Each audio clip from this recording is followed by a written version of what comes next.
Assalamualaikum warahmatullahi wabarakatuh. Masih kembali di channel Limbat Indonesia. Dan alhamdulillah pada kesempatan malam hari ini saya Proteng dan Master Limbat pengen mereview cerita masalah Nyi Ronggeng.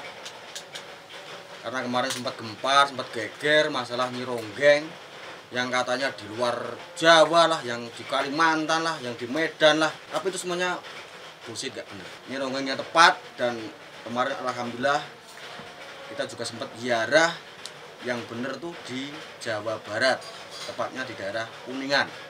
Nah, ini kita pengen membahas masalah Nyi Ronggeng. Sebenarnya siapa sih Nyi Ronggeng? Nyi Ronggeng adalah seorang bunga desa.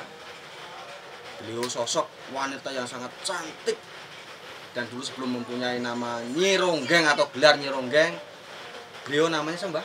Nah, beliau bernama Ratna Hirang. Beliau adalah sosok penari ronggeng yang sangat cantik banget, dan pada masanya kondang di daerah Kuningan sana, dan bahkan sempat penari-penari ronggeng yang lainnya tuh nggak laku, atau nggak bisa dibilang nggak dapat job karena kalah saing dengan Nyi Ronggeng tersebut. Nah, mungkin penasaran kenapa kok penari-penari itu banyak banget kok sampai Nyi Ronggeng terus yang laku, Nyi Ronggeng terus yang bisa dibilang yang ngejob tiap hari. Karena Nyi Ronggeng itu dulu konon ceritanya beliau tuh banyak banget memakai susuk dan memakai pengasihan-pengasihan. Ininya beliau senang banget bergaul di dunia mistis. Jadi gini mas, kenapa beliau mendapatkan gelar Nyi Ronggeng? Contohnya kayak di daerah Jawa Tengah ada sinden, ada ledek. Kalau daerah Jawa Barat itu terkenal ronggeng atau penari ronggeng, penari jaipong gitu. Nah, pas di masa itu si tadi Ratna Hirang tadi kan emang pekerjaannya tuh di bagian penari ronggeng. Karena saking larisnya, saking terkenalnya beliau, makanya banyak pesaing-pesaing yang nggak terima, banyak yang jatuh, banyak sirik yang gitu sirik. ya, iri ya.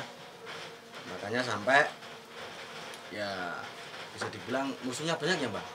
Di samping itu selain perempuan, selain pesaing, cowok-cowok pemuda-pemuda juga banyak banget yang pengen mendekati dan Si Ratna itu menggait si Ratna tersebut gitu. Nah, makanya saking banyaknya, saking penasaran si pemuda-pemuda tersebut, Ratna tuh merasa takut, jadi merasa cuek. Karena di situ dia tuh cuman pengen menari, menghibur aja, rezeki, menghibur masyarakat. Ini contohnya kayak ibaratnya Master Nyi Ronggeng. Nah, digoda-godain. Ya, namanya. Jadi pada masa itu kan belum ada hak asasi manusia atau apa tuh mas. Terus yang namanya ronggeng itu sering banget merasa dilecehkan. Kadang kalau udah nari, udah mabuk, banyak yang mencium, banyak yang megang-megang nggak jelas. Makanya timbul suatu dendam. Karena banyak banget, nggak cuma satu dua orang pemuda, ribuan orang. Setiap Nyi Ronggeng tersebut pentas pasti dilecehkan kan gitu. Bahkan sampai bisa dibilang ada yang pas waktu ngejob ditahan di tengah jalan, perjalanan pulang dicegat ya karena saking penasarannya. Terus banyak juga yang pengen, karena ngomong baik-baik nggak ditanggapi sama Nyi Ronggeng, bahkan sampai ada yang nekat, banyak banget pengen ada yang merkosa lah. Karena ya mungkin kan yang namanya pemuda udah punya hasrat kok dicuekin kan gitu kan. Kesel gitu. Nah, kesel terus dicegat di pinggir jalan lah, pengen diperkosa lah apa segala macam. Tapi karena Nyi Ronggeng tersebut tuh juga sakti. Jadi selain Nyi Ronggeng itu pinter melet, pengasihan juga hebat, Nyi Ronggeng itu sakti. Jadi nggak sembarangan orang bisa mendekati Nyi Ronggeng. Jadi yang namanya Nyi Ronggeng itu mas, dulunya tuh kebanyakan tuh masih gadis. Jadi belum belum memiliki suami atau belum berkeluarga. Makanya biar auranya tuh selalu terpancar kan gitu loh. Kalau udah bersuami ya nggak bisa ini mas. Nah, sampai akhir hayat pun yang namanya Nyi Ronggeng itu belum berkeluarga, tetap masih perawan. Makanya sampai timbul dendam, timbul emosi karena kita ibaratnya deketin baik-baik, pemuda pengen ngelamar baik-baik nggak ada yang diterima, dicuekin terus. Makanya sampai akhirnya Nyi Ronggeng terbunuh. Terbunuhnya pun secara misterius mas. Karena ya mungkin kan saking dendamnya si para pemuda-pemuda tersebut, karena cintanya selalu ditolak, cintanya selalu dipermainkan sama Nyi Ronggeng. Karena di sisi lain Nyi Ronggeng itu sebenarnya nggak kok pengen niat menggoda tuh, bukan, karena emang dia tuh kerjaannya tuh menari, menghibur kan gitu. Apalagi di situ tuh yang dihibur kebanyakan cowok. Terus ada salah satu cowok itu mungkin saking dendamnya beliau mencari dukun-dukun karena buat mencari kelemahannya, apa sih kelemahannya Nyi Ronggeng kan gitu.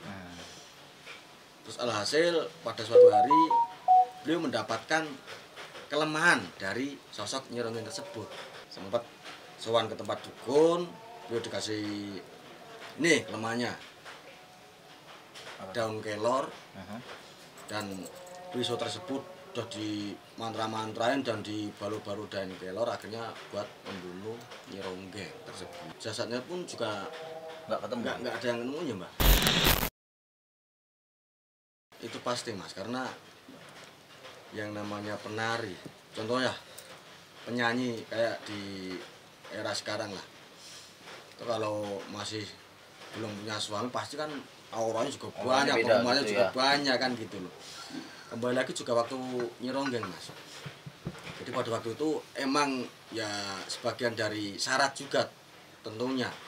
Jadi yang namanya seorang ronggeng itu syaratnya ya harus masih perawan, belum terjamah oleh pria, yang jelas kan gitu. Nah, termasuk ya ada di suatu daerah mungkin ada hiburan yang namanya sintren, itu juga syaratnya harus benar-benar perawan mas. Karena kalau nggak perawan, mau ditutupin model gimana nggak bakalan bisa berubah, ntar berubah jadi pakaiannya pakaian adat nari kayak nggak gitu bisa kan. ya, nggak bisa. Bahkan sampai sekarang pun kita nggak bisa mengungkap. Cuman kemarin kita bisa mengungkap makam Nyi Ronggeng yang bener, yang asli di daerah Jawa Barat. Kalau yang lain sih mungkin ya Nyi Ronggeng kan kali ya. Jadi kita tuh kemarin sowan ke sono juga nggak kok asal sowan mas. Kita juga sebelum ke sono juga udah nyari tepatnya di mana, ceritanya gimana, terus sampai kita juga menghadirkan 2 orang narasumber itu bisa dipertanggungjawabkan, karena beliau juga orang tuanya bahkan sampai leluhurnya itu asli warga di situ gitu loh, tahu sejarah Nyi Ronggeng bener-bener kan gitu. Dengan arwahnya Nyi Ronggeng atau memang cukup melihat makamnya? Wah, apa itu? Ya kita sih sempat kayak model ngobrol-ngobrol ya mas, kayak kita ngobrol sama almarhumah Nyi Ronggeng, karena kita juga udah janji pada waktu itu pengen sowan ziarah ke makam Nyi Ronggeng. Dan alhamdulillah kemarin kita beserta tim berhasil menyempatkan waktu kita sowan ke makam Nyi Ronggeng. Emang keadaannya sangat mengerikan banget mas, karena makamnya beliau tuh di bawah jembatan, terus nggak terurus, rumputnya udah liar banget, terus cuman tandanya itu cuman pohon apokat, terus sebagai tanda, karena di situ nggak dikasih kayak papan nama atau gimana, nggak ada mas. Karena ya di sisi lain mas, di samping tempatnya tuh ngeri, di situ banyak kecelakaan karena di atasnya itu jembatan pas tuh. Di sisi lain juga menurut ceritanya tuh kan Nyi Ronggeng kan dendam banget melihat sosok pria atau cowok itu kan dendam banget, makanya di situ banyak banget sering terjadi. Dan anehnya Mas, di situ tuh yang sering terjadi itu kebanyakan korbannya tuh cowok. Ada cerita yang lagi mabok segala macam, pokoknya habis dari mana gitu. Alhamdulillah juga kemarin kita sehabis sowan dari makam Nyi Ronggen, kita dikasih kenang-kenangan Mas. Oh, itu ini ya, kayak konde ya? Ini tusuk konde. Asli tuh Mas Roteng ya? Asli milik Nyi Ronggen nih kalau. Ini kita juga pas waktu pulangnya sempat terjadi keanehan sedikit. Gimana tuh? Jadi sopir kami yang namanya Mas Tony itu pas kita udah seneng-seneng Mas, kita udah tinggal pulang. Iya. Kita tinggal pulang santai-santai, nggak taunya si Tony itu mengerem mendadak banget. Jebret, jadi seakan-akan di depan mobil itu ada perempuan lewat. Di perasaan Tony itu melihat ada perempuan lewat, udah hampir ketabrak kan gitu. Lagi geger, si Tony juga masih ngotot, ada perempuan ketabrak kan gitu. Kita lagi fokus ke Tony, alhasil kita lihat nggak ada perempuan yang tertabrak atau gimana. Kita kembali mau menutup acara, nggak taunya si cewek tersebut udah di samping saya kan gitu loh, udah di samping saya dengan pakaian khas penari ronggeng. Sebenarnya ya mungkin niat beliaunya itu bukan kok pengen menakut-nakuti atau gimana, bukan, tapi karena mungkin rasa terima kasihnya beliau, rasa ya bersyukurnya beliau karena alhamdulillah tim dari Master Limbat berhasil menceritakan sejarah yang benar, terus bahkan mau menyempatkan tim Master Limbat ziarah ke tempat Nyi Ronggeng kan gitu, ke makam Nyi Ronggeng. Dan kemarin kan kita juga sempat ngomong sama sesepuh situ, Pak, habis ini mohon maaf tolong dibenerin makamnya, dibersihin atau dibikinin tugu atau gimana biar buat sejarah, buat tanda kan gitu kan. Mungkin saking terima kasihnya beliau ngasih kenang-kenangan tusuk undi ini. Justru kita tuh nggak ada yang nyangka, kita juga belum tahu Mas kalau ada benda tersebut gitu loh. Kita juga nggak tahu kalau bahkan mau arah pulang kok nemu benda ini gitu, kita juga nggak tahu gitu loh. Jadi karena ini nggak dikasih sama si sesepuh itu? Bukan. Oh. Jadi sesepuh itu cuman kita nanya, Pak, ini kita mau ziarah ke makam Nyi Ronggeng, kalau boleh berkenan di mana ya Pak? Cuma ditunjukkan. Bahkan si sesepuh tersebut nggak berani turun Mas. Sesepuhnya malah nggak berani? Nggak berani turun. Bahkan dulu pernah ada yang mendokumentasikan sebelum tim dari Master Limbat. Itu ada. Itu pun nggak ada yang berani turun ke makam. Cuma dari atas, di jembatan gitu. Dan mungkin nanti mungkin ada yang penasaran, nanti bisa lihat langsung di channelnya Master Limbat, juga di situ menayangkan pas kita lagi ritual, kita perjalanan sampai ke makam Nyi Ronggeng. Ini kesaktian dan mungkin kegunaannya ya. Jadi mungkin penyanyi atau penari yang memakai tusuk undi ini ya, yang awalnya mungkin jobnya jarang-jarang atau mungkin sepi ya, kalau insya Allah kalau percaya memakai tusuk undi ini ya auranya makin tambah bagus, jobnya juga laris karena nih peletnya luar biasa, kuatnya bukan main. Jadi kemarin kan terus terang Mas, saya mendapatkan tusuk undi ini kan ya karena kita kan nggak punya pikiran macam-macam, nyampe sini karena tugas kita udah kelar ya kita pasrahkan ke Master Limbat kan gitu kan. Nggak taunya katanya sering kesini juga beliaunya. Intinya kata Master Limbat, katanya ini kan udah dikasih ke Master Limbat, emang dikasih ke Master Limbat niatnya. Oke. Cuman lantaran karena kemarin kan beliau nggak bisa hadir, kita yang sowan ke makam, makanya ini disampaikan ke saya. Cuman emang ini mau dikasih ke beliau, makanya pengen dirawat kan gitu kan. Ya ini tentunya malam-malam tertentu minta diasep-asepin, dikasih wangi-wangian gitu ya Mbak. Karena ya sama ada yang pengen memiliki atau pengen mempunyai ini sih bisa aja mas, cuma tetap ada syarat-syarat khusus yang harus dilaksanakan atau dilakukan, karena ya di sisi lain istri dari Mbah Limbat ini kan bukan penyanyi atau bukan pesinden atau penari, makanya ini sebenarnya kan cuma nitip ke Master Limbat. Oke. Jadi mungkin ada yang sekiranya orang-orang di luar sana pengen memiliki, apalagi kerjanya di bagian kesenian, penari atau penyanyi, mungkin bisa langsung hubungi Master Limbat. Tapi tetap dengan persyaratan khusus mas, yang harus kayak bisa dibilang mas kawinnya mungkin ya harus pakai ritual apa, puasa apa gitu kan, nanti urusannya dengan Master Limbat langsung lah. Nah, sebenarnya kalau di sini sih nggak aneh mas, kayak di tempat tidur beliau kan sebenarnya tempat tidurnya di sini mas. Master Limbat tuh sebenarnya tempat istirahatnya tuh di sini. Malah banyak mustika banyak ya. Tapi karena di sini nih kadang ya tadi yang saya sempat bilang, Nyi Ronggeng juga ke sini, Kanjeng Ratu Kidul juga ke sini. Makanya beliau malah tidurnya di bawah. Karena di atas ini buat menyimpan pusaka-pusaka atau benda-benda yang sekiranya tuh pemberian dari Kanjeng Ratu, pemberian dari pokoknya yang spesial-spesial ditaruhnya di atas ini. Atas itu ya. Ya mungkin kalau si empunya itu bukan beliau mas, mungkin ya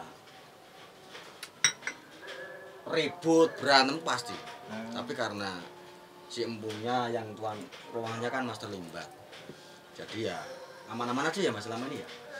Ya karena ya wajar lah kalau sehari 2 hari mungkin adaptasi, ketemuan, ya perkenalan antara benda dan benda, antara kotam dan kotam, mungkin perkenalan berantem gitu wajar ya mas. Tapi lama-lama ya aman aja, karena di sini banyak banget mas nih. Ini kayak kemarin keris dari Kanjeng Ratu Kidul dikasihkan langsung ke Mas Dika. Ini kerisnya nih emas ini. Namanya Nogo apa mbak? Oh, Nogo Kembar. Ini kemarin alhamdulillah putra dari beliau Master Limbat juga mendapatkan kenang-kenangan dari Kanjeng. Ini yang bakal seru nih ke depannya nanti. Pokoknya tunggu aja di channel Master Limbat. Pokoknya mantap. Master tuh dari lahir tuh jiwanya tuh seni mas. Jadi beliau tuh menyimpan benda-benda kayak gini ya karena jiwanya udah jiwa seni. Bahkan sampai base campnya pun dari segala macam uang, wayang, segala macam pusaka itu menjadi satu. Jadi tetap beliau menyimpan benda-benda tersebut tuh tetap Allah mas. Oh, itu dia. Cuman ya semacam koleksi ya mbak, kayak buat koleksi, buat ya hiasan rumah aja gitu. Oke, jelangkungnya. Nanti kalau master ada waktu, saya ada waktu, insyaallah kita bakal mengupas tuntas masalah Jahe Langgung. Oke. Ini bukan sembarang Jahe Langgung, ini udah menceritakan menguap beberapa cerita ini Jahe Langgung khusus ageman. Ya, ini. Mungkin untuk sementara ini dulu mas yang bisa saya ceritakan atau saya kupas di kesempatan malam hari ini. Mungkin Master Limbat juga ada acara lagi yang pengen beliau datangi. Cukup sekian. Bila taufiq wal hidayah. Assalamualaikum warahmatullahi wabarakatuh. Tetap stay tune terus dan jangan lupa share and subscribe di channel Limbat Indonesia.